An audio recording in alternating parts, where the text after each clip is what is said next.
Comitê Científico Internacional da Unesco para a redação da História Geral da África. História Geral da África e Metodologia e Pré-História da África. Editor J. Kizerbo. Unesco. Representação no Brasil. Ministério da Educação do Brasil. Universidade Federal de São Carlos. História Geral da África e Metodologia e Pré-História da África. Comitê Científico Internacional da Unesco para a redação da História Geral da África. Coleção História Geral da África da Unesco. Volume e Metodologia e Pré-História da África. Editor J. Kizerbo. CAPITUL 15. 387. Os métodos interdisciplinares utilizados nesta obra. A interdisciplinaridade. A interdisciplinaridade na pesquisa histórica é um tema em voga, mas sua aplicação torna-se difícil, quer pela disparidade das metodologias próprias de cada disciplina, quer pela influência dos hábitos particularistas em que se acham enquistados os próprios pesquisadores, zelosos de manter uma espécie de soberania territorial epistemológica. Essa tendência à especialização já se faz sentir na própria apresentação dos resultados da pesquisa, que continua a distinguir na vida de um povo, em capítulos bem isolados, a vida econômica, a sociedade, a cultura, etc. Quando, porventura, se tenta uma abordagem interdisciplinar, frequentemente ela se faz em termos de fagocitose. Nessa guerra por primazia e hegemonia, a história ocupa uma posição ambígua. De fato, ela é essencial a todas as disciplinas. Mas, como não dispõe do vocabulário específico mais ou menos esotérico que para as outras ciências funciona como uma fortificação em que se entrincheiram os especialistas, aparece como disciplina cômpito, arriscando pagar com a legitimidade sua onipresença. Disciplina orquestra, a história dispunha, tradicionalmente, de um maestro, o documento escrito. Mas a história da África, ao sul do Saara principalmente, caracteriza-se pela relativa pobreza de fontes escritas, sobretudo antes do século XVI e, mais ainda, antes do século VII da era cristã. Ora, quem não tem os métodos interdisciplinares utilizados nesta obra J. Kizerbo.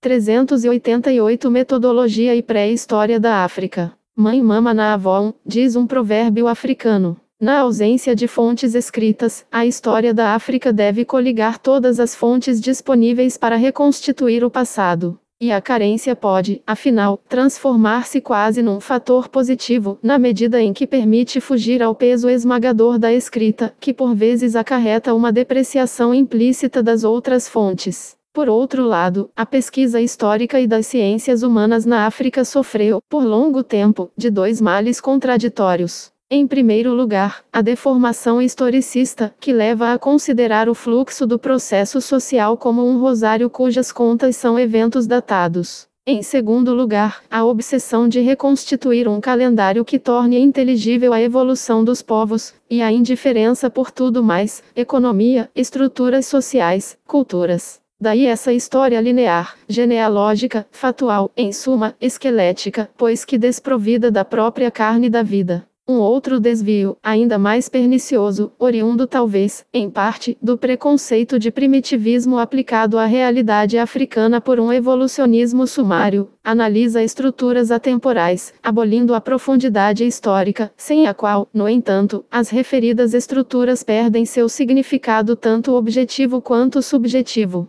É o que acontece com certos pesquisadores a quem as disciplinas enchem de autossuficiência. Esses linguistas alérgicos a toda e qualquer interferência cultural e esses etnólogos funcionalistas que recusam toda dimensão histórica. Felizmente, essas muralhas da China disciplinares vão desmoronando progressivamente. J. Desmond Clark escreveu. A constatação de que arqueólogos, linguistas, antropólogos culturais ou etnógrafos se defrontam, a maior parte do tempo, com os mesmos problemas e de que a melhor forma de solucioná-los é a equipe interdisciplinar, é hoje um dos fatores mais animadores e estimulantes dos estudos africanos. 2. A pseudo-história marcada pelo fascínio exclusivo da cronologia, bem como a miragem da análise estrutural puramente estática e formal vão aos poucos desaparecendo, conforme atestam as escolas que introduzem a diacronia e o conflito em seus métodos analíticos, integrando, como Calame-Griauli e Ois, fato cultural e fato linguístico, ou abandonando, como Balandier, a abordagem imóvel dos sociólogos em favor de uma abordagem dinamista, que adota como instrumentos de análise o movimento e a comparação.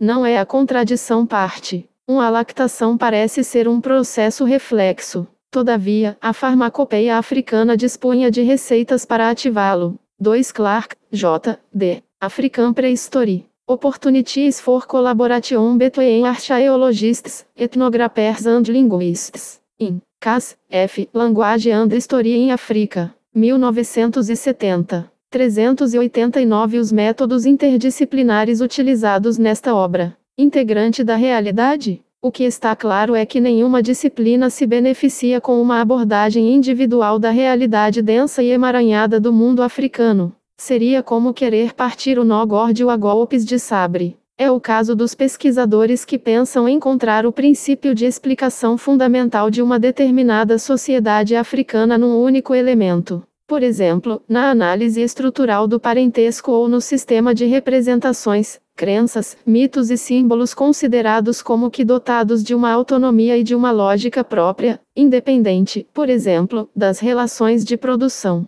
3 Ao passo que, em se tratando do parentesco, sua análise revela, na África, sistemas menos puros, mais complexos que na Austrália. Por exemplo, estruturas que, admite Levi-Strauss, são igualmente condicionadas por outros elementos, econômicos e políticos, além do simples mecanismo das regras de parentesco. A história africana, menos que qualquer outra disciplina, não pode acomodar-se ao gueto. Nem mesmo para estabelecer aquilo que, no entanto, parece pertencer justamente ao monopólio da história: a cronologia. Com frequência, a solução de um problema de cronologia só pode ser corretamente alcançada com a ajuda combinada de 4 fontes distintas de informações: os documentos escritos, a arqueologia, a linguística e a tradição oral. O historiador, reconstituindo a estrada do tempo, assemelha-se mais a um automobilista, que, para avaliar as distâncias, dispõe de vários instrumentos: o velocímetro de seu carro, seu relógio, os marcos de quilometragem e, eventualmente, o testemunho de um autóctone. Essa conivência necessária revela-se um fator favorável para garantir a restituição clara e integral da imagem do passado, o que não ocorreria de modo perfeito se recorresse a uma única fonte. A descrição de Kumbi Salé feita por Al-Bakrino Routier permaneceria lacunar se os arqueólogos não tivessem exumado e explicado as ruínas, ainda mais eloquentes que o cronista árabe. Ressaltemos que, também nesse caso, a tradição oral marcou presença, pois foi graças a ela que se descobriu o sítio de Kumbi Salé. Nestas condições, poder-se-ia falar de fontes nobres e fontes vulgares, classificando-as numa escala discriminatória em cujo topo estivessem os documentos escritos e, no último escalão, a tradição oral? Ao que parece, não. O valor de uma fonte não é uma realidade em si. Varia de acordo com o objeto específico da pesquisa empreendida. Assim, para cada caso concreto, existe no feixe dos testemunhos disponíveis uma fonte axial, a fonte mestra, que pode diferir segundo o tema. Para a pré-história africana e para as sociedades de pigmeus, os documentos escritos não constituem, por 3 cf. Griauli, M. e Dieterlen, G. 1965. 390 Metodologia e pré-história da África. Definição: a melhor fonte, pois não existem. Conforme o momento e a região da África, a panóplia de provas históricas é comandada por essa ou aquela fonte axial, desempenhando as demais um papel auxiliar e adventício. Dependendo do tema, uma desconhecida tribo Getula ou o reino de Jugurta, os Kirdi do norte de Camarões ou os Ashanti de Gana, os Kabi do norte do Togo ou o Império de Gao retratado por Tariq al-Fatash, a fonte mestra não será a mesma. Somente após a conclusão da pesquisa é que se a reconhecerá. Pois, se é a fonte que condiciona o resultado, é este que a justifica. Se tal for verdade, pode-se antecipar, sem risco de erro, que, em se tratando da história da África, a interdisciplinaridade, longe de ser um luxo, é um dos dados fundamentais do método.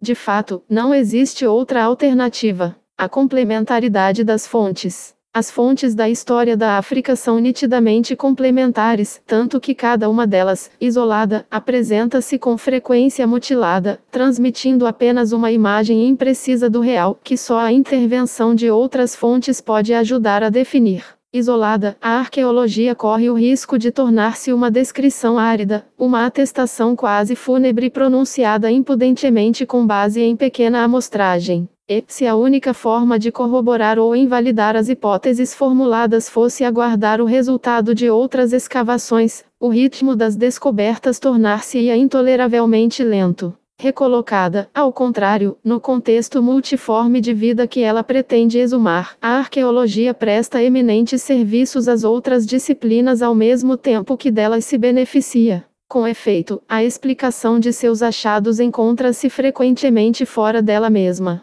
No Zimbábue, por exemplo, foram as minas de ouro e a sua defesa, bem como a religião, que deram significado à maior parte das subestruturas e superestruturas. Alhures, o conteúdo das tumbas e a posição dos mortos nos mausoléus só encontram explicação nas crenças dos povos e na sua representação do além. Em contrapartida, quando, no norte de Gana, escavações desvendam um plano arquitetônico semelhante aos do Sudão saeliano, a arqueologia levanta ou resolve um interessante problema de influência cultural. O mesmo se dá com relação à arte africana, que, para iluminar a história, deve ser por ela iluminada. Com efeito, a arte, sobretudo a arte pré-histórica, é condicionada por uma multiplicidade de fatores, desde a geologia até as religiões, mitos, cosmogonias, passando pelas estruturas sociopolíticas e a sede de poder.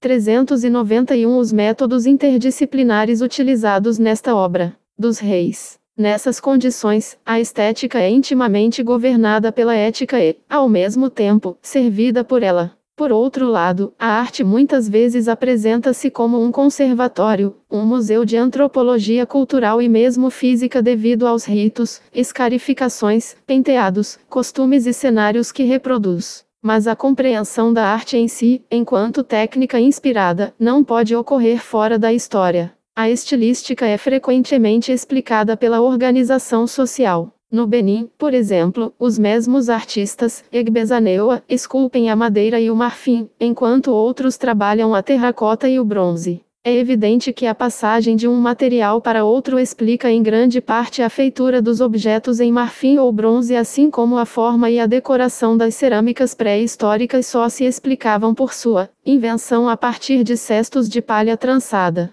Que dizer então das máscaras, em cuja confecção os africanos manifestaram uma imaginação sem limites? As máscaras bobo, por exemplo, sobretudo as três principais, Kele, máscara de antepassado, Kimi, cabeça de marabu, e Tchebele, crânio de búfalo, são verdadeiras personalidades reconhecidas na aldeia, que, além de representarem testemunhos da história, dela participam ativamente. 4. O que dizer dos cauris, já mencionados por Ibn Batuta em 1352, na corte do Mali, cujo fim primeiro era monetário, mas que também serviam de adorno quando artisticamente dispostos, tendo, ainda, um valor especial nos compromissos sociais e cerimônias religiosas? A arte, nesse caso, encontra-se imersa num complexo que lhe dá significado e que ela, por sua vez, vivifica. Empreender a história de certas sociedades africanas sem compreender a linguagem múltipla dos cauris e das máscaras é como entrar numa sala de arquivo sendo analfabeto. A leitura de sua evolução seria necessariamente truncada. O mesmo ocorre com a tradição oral, assunto amplamente discutido, aliás. A tradição oral é a história vivida, transportada pela memória coletiva com todas as suas contingências e singeleza, mas também com toda a sua força e vigor. Existe na tradição, como na língua de Esopo, o melhor e o pior. Por certo, a tradição oral frequentemente ignora fatores econômicos e sociais, mas ainda assim se presta a detectar outras fontes, em geral mais pertinentes, como os manuscritos e os 4. A grande máscara dos oráculos ou espírito de Deus é o Goje, guardado por um sacerdote supremo chamado Gonola. A grande máscara tem uma participação importante no sistema político dessas sociedades, extensão prática do culto dos antepassados, funcionando muito secretamente à noite. Por ocasião das sessões do Poro, a grande máscara é previamente levada ao bosque sagrado, coberta por um pano branco.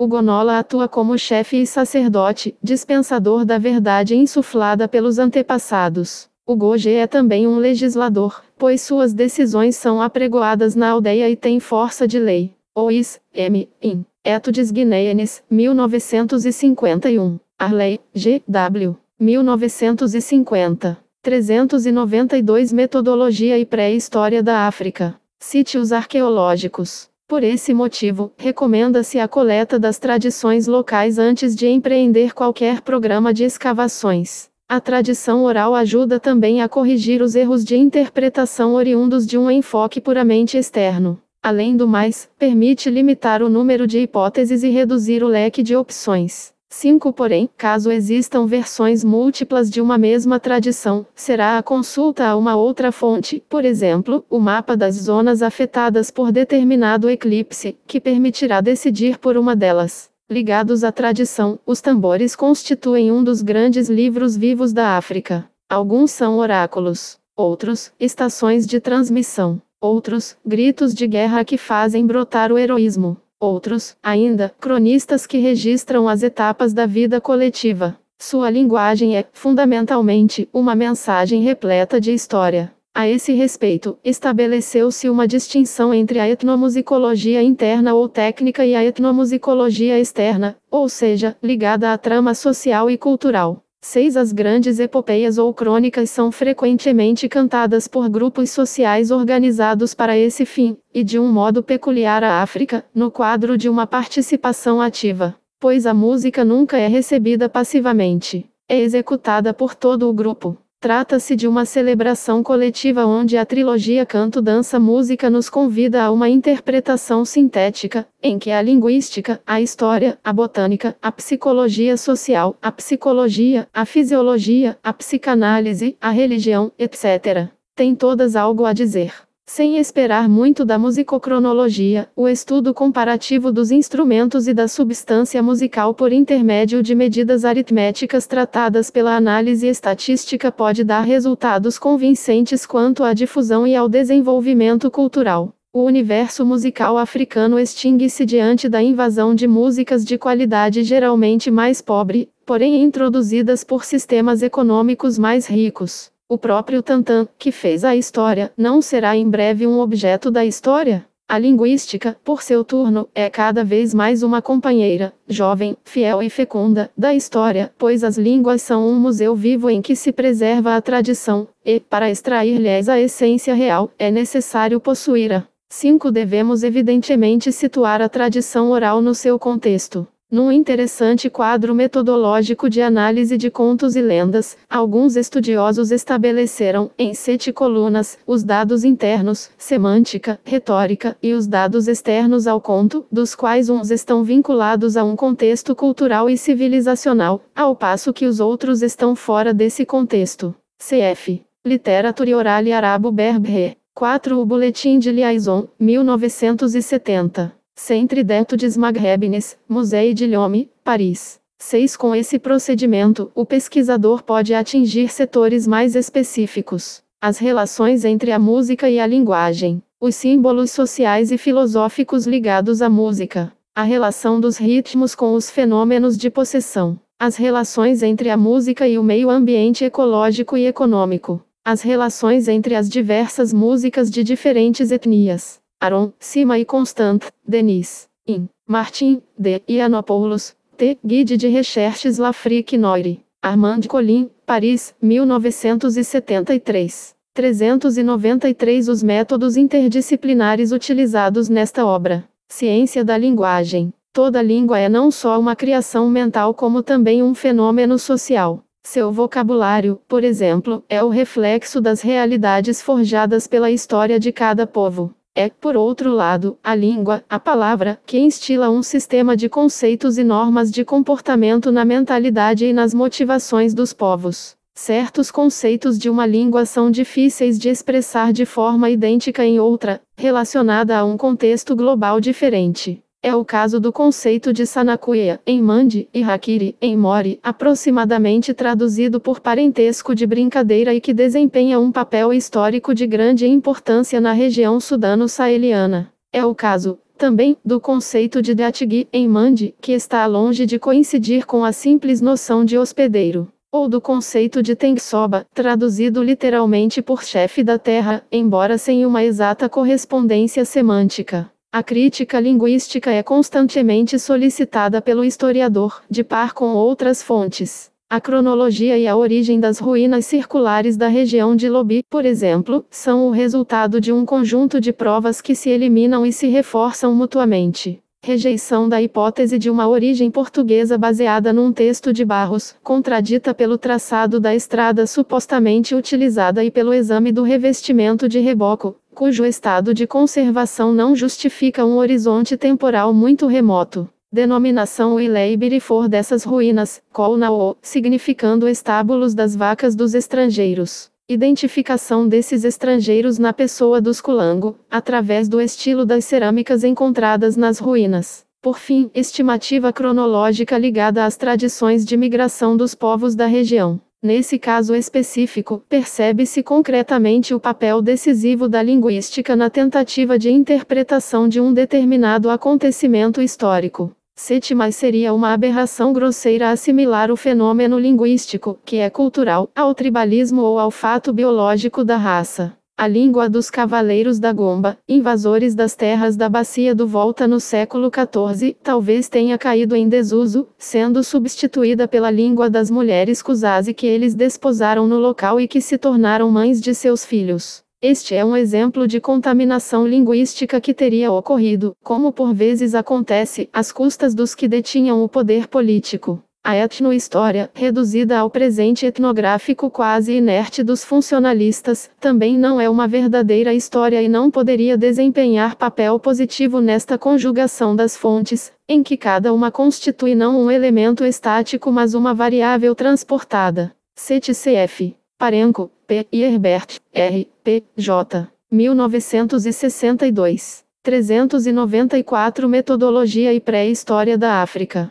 Pelo fluxo do processo histórico. Aliás, a etnohistória funcionalista negligencia frequentemente as culturas materiais e aquele movimento geral de produtos no qual Leroy Gohan detectava a matriz das civilizações. O par mercantil transariano sal por ouro do Sudão e o par cativos por fuzis que o substituiu alguns séculos mais tarde não constituem as bases mais importantes da edificação de reinos e impérios no oeste africano? Nessas condições, uma sociologia dinamista representa também um dos meios essenciais para o exercício da crítica histórica africana. Com efeito, não se trata de transferir sem discernimento os instrumentos de análise de uma determinada trama sociopolítica para outra, seja no tempo, seja no espaço, pois haveria o risco de se criar novos problemas ao invés de solucionar os já existentes. No cálculo da duração média dos reinados, por exemplo, não se pode simplesmente extrapolar para o passado a duração média estabelecida para um período contemporâneo conhecido, pois a estabilidade ou instabilidade política e social não são necessariamente as mesmas. Da mesma forma, a sucessão colateral, de irmão para irmão, do reino Mossi do Yatenga não poderia apresentar médias idênticas às do reino de Ouagadougou, onde a sucessão se fazia preferencialmente em linha direta, de pai para filho.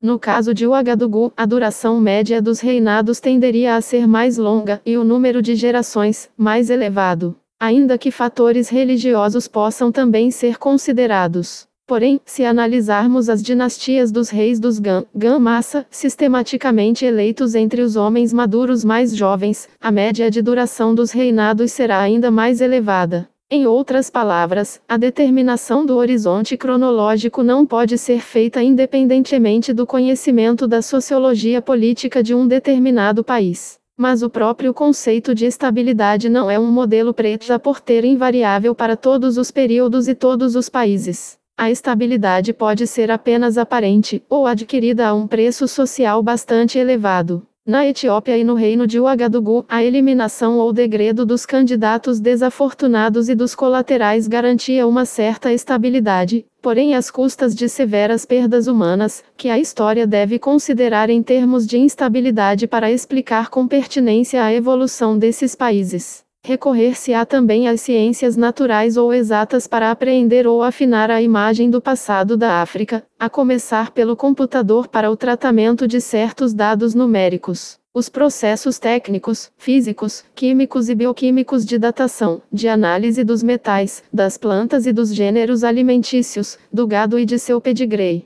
A epidemiologia e o estudo das catástrofes naturais, vinculado à climatologia. Não é gratuitamente que, nas tradições africanas, atribui-se tanta importância aos períodos de grandes fomes, que, assim como 395 os métodos interdisciplinares utilizados nesta obra. As guerras são usadas como referências cronológicas. O papel da violência na evolução da África foi, sem dúvida, comparável ao que se verificou na história de outros continentes. Todavia, se por um lado o baixo nível de desenvolvimento tecnológico reduziu-lhe o impacto absoluto, por outro, o impacto relativo viu-se aumentado, pois o menor avanço de um povo em relação a outro nesse âmbito revestia-se de grande importância. Não foi a diferença de armamento fator determinante na instauração da hegemonia dos assírios no Egito, dos primeiros dinastas de Gana e de Shaka, o Zulu. A estatística também deverá contribuir de modo substancial, dando uma consistência quantificada a realidades que, sem isso, seriam deformadas, mesmo qualitativamente, já que, a partir de um certo estágio, pode-se falar de um salto qualitativo na natureza dos fenômenos. As estruturas de dois povos, um com 10 mil e outro com 10 milhões de pessoas, não podem ser da mesma natureza.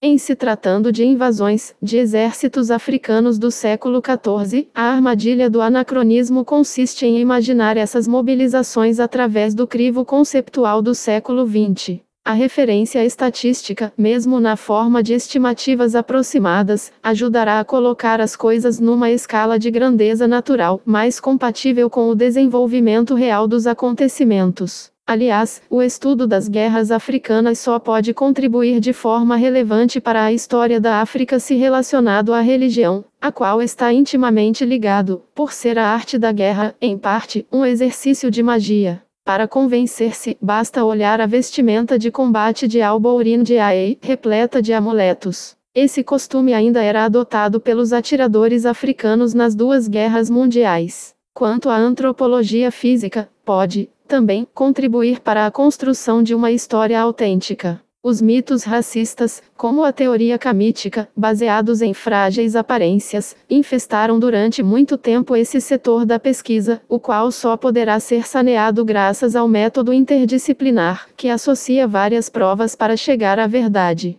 As pinturas rupestres pré-históricas já podem indicar o caminho de algumas identificações, embora não se deva confundir modo de vida, tal como é retratado nas rochas, com raça. Todavia, não esqueçamos que certas deformações do esqueleto, como a elongação craniana praticada pelos Mangbetu, estão relacionadas ao modo de vida e à cultura. Por outro lado, se a análise serológica pode ajudar a esclarecer certas confusões, ela também revela que até os grupos sanguíneos podem adaptar-se ao meio, o que denota a influência decisiva do biótopo sobre a raça. Esta última só poderá ser entendida, portanto, se recolocada, como quase tudo o que diz respeito à história, entre a natureza e a cultura, passando pela biologia. A natureza africana teve grande influência na história. É por isso que, sem cair num determinismo mecânico qualquer, 396 Metodologia e Pré-História da África. Jamais se devem perder de vista as condições geográficas. 8. A especificidade das culturas e da evolução pré-histórica da África Central, como salienta de Bailey 10 Hermens, só pode ser compreendida se se pensar na presença opaca da floresta, que nos lembra a influência do espaço sobre o tempo. 9. Como falar dos primeiros habitantes do Vale do Nilo sem recorrer à geomorfologia e à paleoclimatologia? 10. Como vimos, são múltiplas as associações e conjugações de disciplinas que se impõem ao historiador da África. Mas como organizar essa frente unida de disciplinas tão heterogêneas na luta pela conquista da antiga face da África? Pode-se conceber uma associação de esforços extremamente laxa, que consistiria simplesmente em fixar algumas intenções comuns, deixando que cada um avançasse de acordo com a problemática de sua própria disciplina, reencontrando-se todos na linha de chegada para uma confrontação dos resultados. Essa estratégia não parece satisfatória, pois deixa subsistirem todos os handicaps de cada disciplina, sem tirar proveito, se não de todas as virtudes de cada uma delas, ao menos dos benefícios decorrentes da íntima associação de seus procedimentos. Há uma interdisciplinaridade por justaposição, deve-se preferir uma interdisciplinaridade por enxerto de abordagens e disciplinas. A estratégia geral da pesquisa, bem como as etapas táticas, devem ser estabelecidas em conjunto. Após ter definido, de comum acordo e à medida que forem surgindo, as interrogações essenciais, passa-se a dividi-las em grupos, segundo requeiram a intervenção desta ou daquela disciplina. Em prazos determinados ou a pedido de uma das instâncias envolvidas na pesquisa, devem-se fazer ajustes ou combinações, espécie de briefings, que recolocarão os problemas em termos diferentes, renovados com a progressão das diligências comuns. Em tal circunstância, os nós ou pontos de estrangulamento detectados quando dos acertos serão objeto de programas de emergência e da concentração intensiva dos esforços. 8. A natureza propõe e o homem dispõe, escreveu Vidal de Lablache. Mas, como foi sugerido por P. Teilhard de Chardin, não será a história, vista de cima, o mais recente capítulo da história natural? 9. Cf. H. Lefebvre, 1974, obra vigorosa em que o autor discute a teoria unitária do espaço, físico, mental e social. 10 testes químicos com o cálcio, o fosfato, os pólens e as proteínas podem ajudar a reconstituir os hábitos alimentares que, por sua vez, dão indicações sobre a demografia e o período de ocupação de um sítio. Os palinologistas estão se empenhando em constituir um banco de pólens africanos. 397 Os métodos interdisciplinares utilizados nesta obra. Essa associação permanente, essa pesquisa coletiva, deve dispor de um mestre de obras para o conjunto do trabalho ou do programa. No entanto, podem-se designar líderes diferentes para suas diversas fases, conforme determinado momento da investigação requeira preferencialmente um linguista, outro, um sociólogo, etc. Uma tal estratégia interdisciplinar deverá promover o enriquecimento mútuo do enfoque de cada disciplina e apurar sua apreensão do tema comum da pesquisa. Ela permite frear rapidamente a progressão às cegas em situações de impasse e abrir o maior número possível de caminhos fecundos e atalhos. Esse tipo de pesquisa colegial, que levaria historiadores, antropólogos culturais, especialistas da arte, botânicos, a visitarem os sítios junto com os arqueólogos, revela-se como uma rede gigante, capaz de recolher tanto em extensão quanto em profundidade a substância da realidade histórica global. Isso pressupõe que os institutos de estudos africanos, que já são numerosos, possam adaptar suas estruturas a esse tipo de ação. Pressupõe, sobretudo, a instauração de uma nova mentalidade entre os próprios pesquisadores. Na verdade, qual é o objetivo desse exercício? É restituir aos africanos uma visão e uma consciência de seu passado, que não pode ser uma fotocópia da vida passada, mas deve, um pouco como na caverna de Platão, reproduzir cenas que outrora foram reais. A vida é essencialmente integração e coerência, adesão de forças distintas a um projeto comum. A morte é, por definição, desagregação, incoerência. A vida individual ou coletiva não é unilinear nem unidimensional. É um tecido denso e compacto. Por vezes, o romance histórico empreende com sucesso, em condições certamente mais fáceis, este projeto raramente realizado por historiadores. A ressurreição do passado. Professores de história, economia, sociologia, etc. poderiam encontrar matéria para um estudo conjunto nesses afrescos vivos que são as vinhas da ira, de Steinbeck,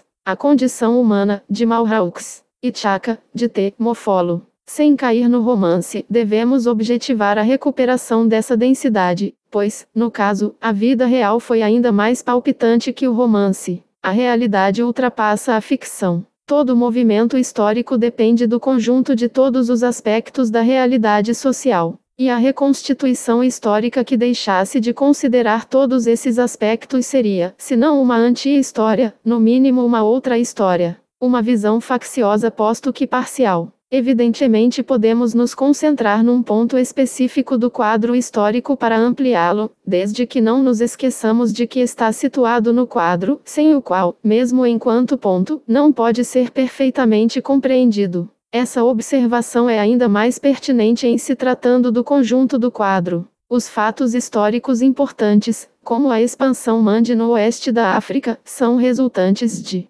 398 Metodologia e Pré-História da África. Um encontro, de uma conjugação de forças. A tecnologia, o equipamento material, o comércio, as vantagens da língua, a pertinência da organização política, o impulso do sentimento religioso, etc. Privilegiar de forma abusiva, como frequentemente acontece, a causa motriz antes de tentar retratar, em sua profusão vital, a intervenção de todas as causas, é erigir um edifício conceptual ao invés de procurar reeditar mentalmente o passado. O apanhado global da história a partir de muitas fontes torna-se ainda mais imperativo em se tratando de sociedades onde a vida é mais integrada, menos dicotômica que nos países onde já se consumou a divisão em classes antagônicas. Na África, talvez com excessiva facilidade, fez-se uma distinção entre as sociedades com Estado e as sociedades sem Estado, definindo-se evidentemente este último termo em função das normas da experiência coletiva do estudioso.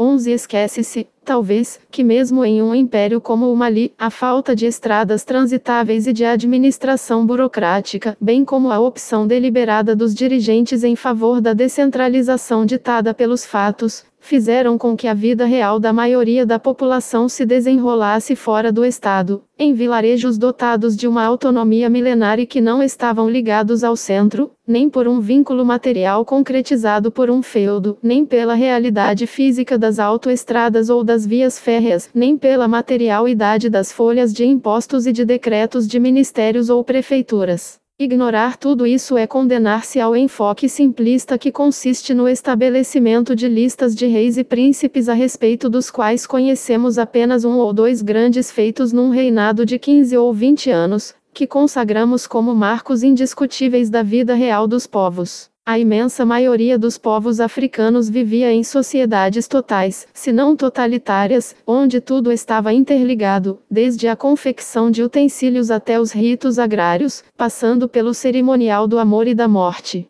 No tocante a isso, a sociedade regida pelo animismo não é menos integrada que a sociedade governada pelo Islã. Sob vários aspectos, não se tratava de uma sociedade laica. E considerá-la como tal é desprezar uma parte importante da realidade. Em suma, nesses países também existe centralização, diferente, porém, da que vigora no Estado moderno, 12 onde é o preço, e o antídoto, da divisão extremada do trabalho social. Por exemplo, entre os Senufo, Poro, os Lobi, Dioro e os Dioula, a iniciação desempenhava um papel central em torno do qual se organizava toda. 11 a Kent, J. 1961. O autor utiliza alternadamente a análise econômica, sociológica e política para tentar definir um modelo aplicável à sociedade Soga. 12 O episódio do povo do Buri, narrado por Ibn Battuta, o prova nitidamente. Após uma fracassada tentativa de assimilação, o imperador do Mali acabou por reconhecer-lhe a autonomia cultural. 399 Os métodos interdisciplinares utilizados nesta obra. A vida da coletividade. Da mesma forma, verdadeiras federações de aldeias foram erigidas em torno de um altar ou de um culto comum, como na região de Samo, Alto Volta, e em Ibo. Os países africanos onde as forças produtivas permaneceram num nível muito baixo, gozam, por outro lado, de uma atividade cultural intensa. Enquanto a dependência da natureza era quase total, toda vestimenta era adorno. Todo instrumento ou utensílio era trabalhado artisticamente, e até mesmo as escarificações corporais em profundidade ou em relevo tinham a dupla função de afirmar uma identidade étnica e manifestar uma intenção estética. Verifica-se o mesmo fenômeno com relação às moedas de ferro, guinze, utilizadas pelos Loma, Toma, Kissi, Konyanke, Mande, Curanco da Guiné, de Serra Leoa e da Libéria. Os guinze eram ao mesmo tempo moedas, protetores das moradias e dos campos, asilos dos espíritos dos defuntos e antepassados, e seria errôneo reduzi-los a uma única dimensão. Essas sociedades totais requerem manifestamente uma história integral à sua imagem. Assim sendo, a melhor forma de retratá-las é o trabalho interdisciplinar. Como exemplo, temos a obra conjunta de D. Tait, antropólogo, e de J. Fage, historiador, sobre os Concomba. Citemos ainda o enfoque sintético de J. Berk da história social de uma aldeia egípcia. 13. Além disso, o método global irá requerer uma abordagem que considere todos os fatores externos, assim como os elementos domésticos. Exige que se transcendam as fronteiras da África de modo a integrar as contribuições asiáticas, europeias, indonésias e americanas à personalidade histórica africana. Evidentemente, não na forma de um expansionismo sumário, pois mesmo havendo intervenção externa, esta é orientada pelas forças internas já em ação. Como diz a máxima escolástica, quid recipitur, ad modum recipientis recipitur, tudo o que é recebido é na medida e de acordo com o formato do recipiente. É por esse motivo que o arroz asiático foi cultivado onde já existia o oriza aborígene africano, e a mandioca, onde existia o inhame. A cultura africana é um sofisticado complexo de fatores. Não poderia reduzir-se à soma numérica desses fatores, pois eles não são meros produtos de mercearia que se alinha e se conta. A cultura africana é tudo aquilo que assume e transcende qualitativamente os elementos constituintes. E o ideal da história da África é apoiar-se em todos esses elementos para retratar a própria cultura no seu desenvolvimento dinâmico. Em outras palavras, o método interdisciplinar deveria finalmente conduzir a um projeto transdisciplinar. 13. Berk, J. 1957.